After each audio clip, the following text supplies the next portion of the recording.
The live TV, सच सबसे आगे। नमस्कार, द लाइव टीवी आप देख रहे हैं। आपके साथ मैं हूं आदित्य कुमार। सुप्रीम कोर्ट में एक याचिका दायर की गई थी। याचिका में कहा गया था कि गाय को राष्ट्रीय पशु घोषित किया जाए और जिन धाराओं का इस्तेमाल किया गया था, जिसमें केंद्र सरकार को निर्देशित करने की भी बात कही गई थी, उन सभी को लेकर सुप्रीम कोर्ट ने कायदे से फटकार लगाई है याचिकाकर्ता के वकील को, और याचिकाकर्ता को भी बहुत खरी खरी सुनाई है। वो सारी बातें हम आपको बताएंगे और सारी चीजें आपको बताएंगे, लेकिन उससे पहले आपको जरा ये बता दें कि याचिका आखिरकार डाली की गई क्या गई थी। याचिका में दरअसल कहा गया था सुप्रीम कोर्ट से कि केंद्र सरकार को निर्देश देने का अनुरोध किए करे, निर्देश की ये गाय को राष्ट्रीय पशु घोषित करने पर विचार करे केंद्र सरकार। याचिका में तर्क दिया गया कि गौ संरक्षा बहुत महत्वपूर्ण है। याचिका में गायों की रक्षा की भी मांग की गई थी। यह गैर सरकारी संगठन गोवंश सेवा सदन और अन्य की तरफ से दायर की गई जनहित याचिका, यानी यह याचिका थी। याचिका में कहा गया था कि केंद्र सरकार से सुप्रीम कोर्ट अनुरोध करे कि इसको जो है मतलब गाय को राष्ट्रीय पशु घोषित कर दिया जाए, जिसको लेकर सुप्रीम कोर्ट ने फटकार लगाई। सुप्रीम कोर्ट ने पहले क्या कहा, जरा आप यह समझ लीजिए। सुप्रीम कोर्ट ने कहा, लाइव लॉ के रिपोर्ट के मुताबिक ये चीजें निकलकर सामने आई हैं, कहा कि क्या किसी जानवर को राष्ट्रीय पशु घोषित करना अदालत का काम है? सीधे तौर पर सुप्रीम कोर्ट की तरफ से कहा गया कि आप बताइए, आप सुप्रीम कोर्ट में याचिका लेकर चले आए हैं, लेकिन हमें यह बताइए जरा आप, क्या यह सब काम अदालत का है? क्या अदालत किसी को राष्ट्रीय पशु घोषित करती है या फिर अदालत जो है इस मामले पर हस्तक्षेप करती है? आप ऐसी याचिकाएं दायर ही क्यों करते हैं? सीधे तौर पर याचिकाकर्ता और याचिकाकर्ता के वकील को फटकार लगाई कि ऐसी याचिकाएं आप क्यों लेकर आते हैं जिसमें आपके खुद ही फजीहत हो जाए। कोर्ट क्या इसी काम के लिए बैठा हुआ है कि आपकी इस तरीके की फिजूल की याचिकाओं पर काम करे? और आगे भी कहा कि हम, और यह भी है कि आप ऐसी याचिकाएं दायर ही क्यों करते हैं कि हमें उस पर जुर्माना लगाने के लिए मजबूर होना पड़ता है। यह सीधे तौर पर सुप्रीम कोर्ट की तरफ से कहा गया कि हमें मजबूर होना पड़ता है ऐसी याचिकाओं पर कार्रवाई करने के लिए, यानी ऐसी याचिकाओं पर जुर्माना लगाने के लिए मजबूर होना पड़ता है। इसी तरह फटकार लगाई गई है। इस पर याचिकाकर्ता के वकील ने क्या कहा, ये भी आपको बताते हैं। दरअसल याचिकाकर्ता के वकील ने कहा, माय लॉर्ड, आपको मजबूर नहीं कर रहा हूं, लेकिन केंद्र सरकार को इस पर विचार करने का निर्देश देने का अनुरोध कर रहा हूं। भारत सरकार के लिए गायों की सुरक्षा बहुत जरूरी है। इस पर जो पीठ थी, जो पीठ सुनवाई कर रही थी सुप्रीम कोर्ट में, उसने क्या कहा, जरा आप ये समझ लीजिए। सीधे तौर पर कहा गया, कौन सा मौलिक अधिकार प्रभावित हुआ है भाई? जिस तरीके से आपने अनुच्छेद 32 के तहत याचिका दायर की है, अनुच्छेद 32 के तहत जो याचिका दायर होती है उसका सीधा मतलब है कि मौलिक अधिकारों का हनन हो रहा है। तो यह सीधे तौर पर पूछा गया पीठ की तरफ से कि आप पहले यह बताइए कि कौन सा मौलिक अधिकार प्रभावित हुआ है जिसको आप मौलिक अधिकार करें, जो आपने अनुच्छेद 32 के तहत याचिका दायर की है। आप लोग ऐसी याचिकाएं क्यों दायर करते हैं? चूंकि आप अदालत आए हैं, तो क्या हम नकारात्मक नतीजे की परवाह किए बिना फैसला सुना दें? यह सीधे तौर पर कहा गया है। यानी क्या हम नकारात्मक चीजों पर भी मतलब जांच ना करें, नकारात्मक चीजों को भी ना देखें, सीधे फैसला सुना दे? आपका मतलब है सीधे हम केंद्र सरकार को आदेशित कर दें कि केंद्र सरकार जाओ गाय को राष्ट्रीय पशु घोषित कराओ? यह गलत है। इसी तरह पर कहा गया है। पीठ को समझाने की कोशिश में याचिकाकर्ता के वकील ने कहा कि गाय हमारे जीवन में बहुत मदद करती है, हालांकि इससे कुछ नहीं बदला। वकील ने याचिका वापस ले ली और मामले को खारिज कर दिया गया। यह सब हुआ कोर्ट में। मतलब कोर्ट में जब यह मामला पहुंचा तो सीधे तौर पर मामला टिक ही नहीं पाया, एक झटके में वहां से वापस आ गया। तो आपने देख लिया कैसे सुप्रीम कोर्ट में सारी चीजें हो गई। सुप्रीम कोर्ट के पास जब याचिका पहुंची तो सुप्रीम कोर्ट ने सीधे तौर पर पहले तो नाराजगी जाहिर की।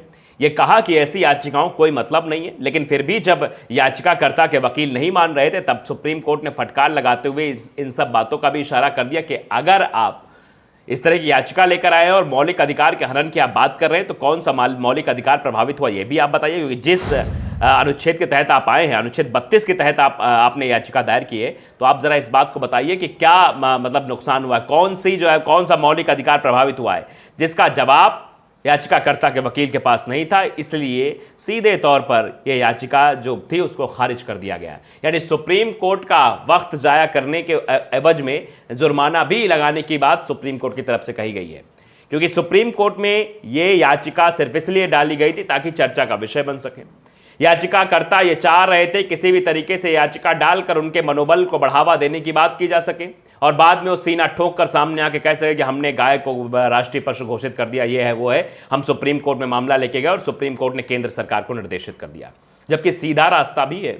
सीधे केंद्र सरकार को पत्र लिखा जा सकता है, केंद्र सरकार से मांग की जा सकती है कि केंद्र सरकार इस पर विचार करे, लेकिन इसमें कोर्ट को घसीटा गया। इसीलिए शायद कोर्ट ने कहा कि ये मामला कोर्ट का तो है ही नहीं साहब, कोर्ट में आकर आप वक्त जाया कर रहे हैं, आप क्या करना चाह रहे हैं, ये भी कोर्ट ने सीधे तौर पर सवाल उठाए हैं। आपने तो कोर्ट का वक्त जाया किया है, कोर्ट में यह मामला लाना ही नहीं चाहिए था आपको, ये सीधे तौर पर बात कही है। कोर्ट में बहुत सारे मामले चलते रहते हैं, तो इसमें सीधे तौर पर जो गाय को राष्ट्रीय पशु घोषित करने की मांग लगातार की जा रही थी और लगातार इसको लेकर जो है एक प्रोपेगेंडा सेट करने की जो कोशिश चल रही है कुछ लोगों के द्वारा, कुछ संगठनों के द्वारा, उस कोशिश को नाकाम सुप्रीम कोर्ट ने कर दिया है। सुप्रीम कोर्ट ने इनके मंसूबों पर पानी फेर दिया है। सीधे तौर पर सुप्रीम कोर्ट ने कहा कि ऐसे हम किसी भी चीज पर बिना नकारात्मक पहलुओं की जांच किए, बिना इन चीजों को समझे बूझे उस पर हम कोई भी एक्शन या फिर कोई भी आदेश नहीं दे सकते हैं। अगर ऐसा होता है तो फिर बाद में दिक्कतें और खड़ी हो जाएंगी। किसी बात के लिए हम केंद्र सरकार को निर्देशित नहीं कर सकते हैं, और इस मामले पर तो और नहीं, पहले इसको समझा जाएगा। लेकिन इस तरीके की याचिका अगर हमारे पास आप लेके आए तो इसको, और मौलिक अधिकार का हवाला दे रहे हैं कि मौलिक अधिकारों का जो है प्रभावित हुए हैं अगर राष्ट्रीय पशु नहीं घोषित किया जाए गाय को, तो इसको लेकर भी उन्होंने सीधे तौर पर सख्त रुख अख्तियार करते हुए ये कह दिया कि नहीं, इस पर विचार किया जाना चाहिए, सोचना जाना चाहिए, ये किसी भी तरीके का मौलिक अधिकार का प्रभावित नहीं हुआ है, इस पर जवाब दीजिए क्या हुआ है। तो फिर जो वकील साहब थे याचिकाकर्ता के, वो ये बता ही नहीं पाए कि कौन सा मौलिक अधिकार जो है प्रभावित हुआ है उनके इस याचिका को डालने की वजह से, या ये इस याचिका को डालने की जो वजह है वो मौलिक अधिकार को प्रभावित करने की वजह, ये बता ही नहीं पाए। तो आप समझ सकते हैं ये सिर्फ और सिर्फ एक प्रोपेगेंडा सेट करने की कोशिश मात्र थी, इसके अलावा कुछ नहीं। शायद यही वजह है कि ये परिवर्तन जो है नहीं हो पाया, और सुप्रीम कोर्ट ने सीधे तौर पर जो है फटकार लगा दी। जो लोग पहुंचे थे, जो गौ संरक्षक दल के लोग थे, जो सुप्रीम कोर्ट इस मंसूबे के साथ पहुंचे थे कि उनकी जय जयकार हो जाएगी, उनके मामले को जो है, उनकी मामले को सुनवाई हो जाएगी, उनके मामले पर आदेश दे दिया जाएगा केंद्र सरकार, और केंद्र सरकार इस पर विचार करे कि गाय को राष्ट्रीय पशु घोषित किया जाए, तो ऐसा कुछ हुआ ही नहीं।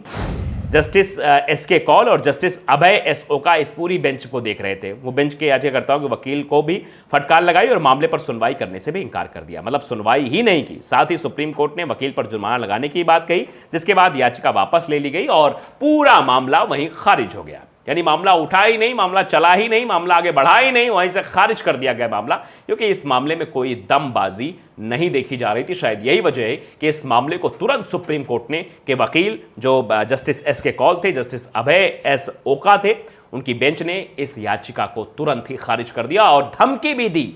किसको? याचिकाकर्ता को। फटकार भी लगाई याचिकाकर्ता को, और याचिकाकर्ता के वकील को भी फटकार लगाई कि इस तरीके की अगर याचिका लेकर आओगे, इस तरीके से आप उसमें मौलिक अधिकार की बात करोगे कि मौलिक अधिकार प्रभावित हुआ है, इस तरह चीजें करोगे, तो फिर आप पर जुर्माना हम क्यों ना लगाए, ये भी हमें बता देना। तो इस बार तो शायद फटकार लगाइए। दोबारा अगर वकील साहब ऐसी कोई गलती करेंगे तो हो सकता है कि बड़ी कार्रवाई वकील साहब के ऊपर हो सकती है। तो आप ये अंदाजा लगाइए किस तरीके से सुप्रीम कोर्ट में इस मामले को ले जाया गया। वहां पर पूरा प्रोपेगेंडा सेट करने की कोशिश की गई। उन लोगों की ये मानसिकता थी जो लोग लगातार गाय को लेकर सियासत करते रहते, गाय को लेकर बात करते रहते। गौरक्षक दल है, जो संगठन है, गैर सरकारी संगठन है, गोवंश सेवा सदन और अन्य की तरफ से इसमें लोग मिले हुए थे, उन सब की ओर से याचिका दायर की गई थी। वकील भी हायर किया गया था, सब पूरी प्लानिंग थी। लेकिन सुप्रीम कोर्ट ने इन लोगों की सारी प्लानिंग पर पानी फेर दिया। इनकी सारी मंशा जो थी कि हम गाय को लेकर इस तरह से सियासत करेंगे, इस तरह से बातचीत करेंगे, वो भी इनकी मंशा पर पानी फिर गया। द लाइव टीवी को अगर आपने सब्सक्राइब नहीं किया, सब्सक्राइब जरूर करिए, बेल आइकन दबाइए ताकि सच खबर आप तक पहुंचती रहे। नमस्कार। द लाइव टीवी, सच सबसे आगे।